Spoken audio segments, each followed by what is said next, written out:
It often only takes one person to make a big change in a city. Saginaw, a city that was once vibrant and filled with life, has become riddled with crime, poverty, and unemployment. 42-year-old artist Eric Shantz decided to make it his mission to bring a new life back into the place that he loves so much.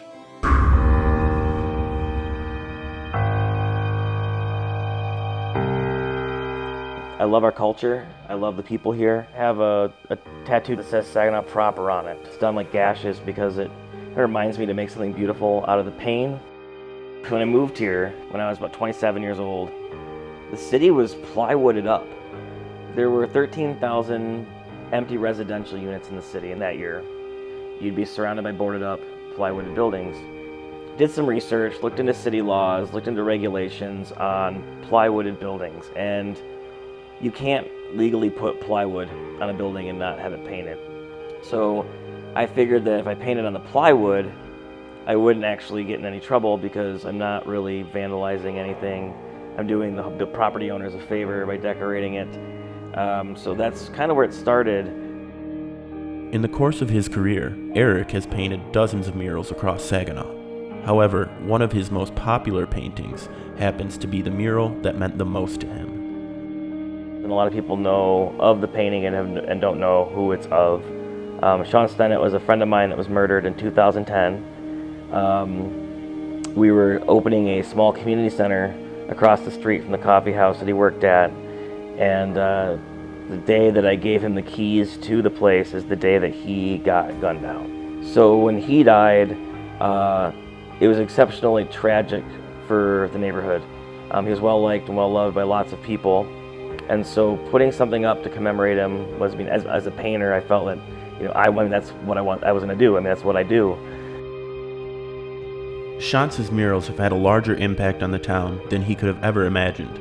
Kate Scheid-Weber, the head of Francis Ray Academy, was one of the many people that was moved by Shantz's artwork.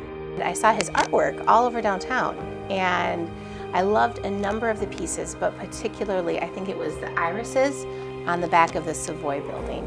Eric came in and we met in small teams with the middle schoolers, and he brainstormed with them about what they would like to see in their hallway. It's just a sense of pride that comes along with being in a place that is beautiful and reflective of who you are. I think what Eric's trying to do is awesome. I think he's before his time. Henry Reyna, a crime prevention officer who works with the Saginaw Township Police, is another huge fan of Shantz's work. Reyna has taken high levels of training in crime prevention through public art. I think the art that is currently up there has affected the community in that it makes the area more inviting. People will see a mural, they'll want to go over there and they'll get their photo taken in front of the mural. And it's with that additional population in that area that reduces crime. Over time, Shantz and Reyna have become good friends. Together they have been working to get more support and financial aid to get more artwork put up in Saginaw. Reyna believes that art can help to reduce the volume of police calls and save the city money, but Shantz is satisfied knowing that his art can bring joy to those who may not think about artistry daily. Saginaw's in the right direction as a lot of preservation goes. We've already torn down pretty much everything though, so what's left we really should work on keeping around. Saginaw has torn down almost 90% of the structures that used to be here. If you look at old photographs of the city, it was the same as Chicago and New York in the late 1800s, early 1900s. There's no difference in photographs. Eric has struggled to find the proper backing to continue his work. After all the free artwork he provided for the city, they still refuse to fund his painting, and even often take credit for his artwork.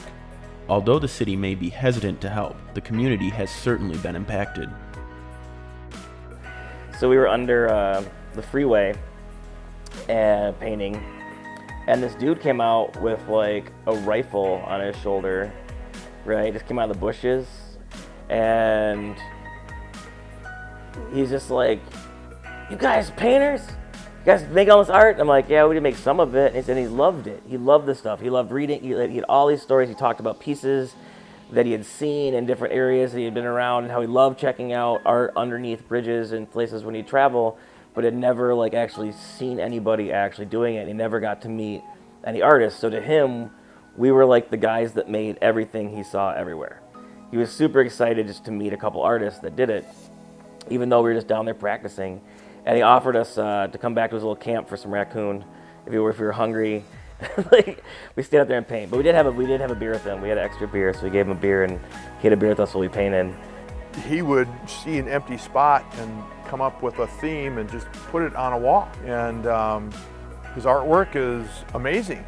I absolutely think that Eric is making a difference in the community. So you know, when a train hopping hobo offers you something to eat, you know you've made a difference.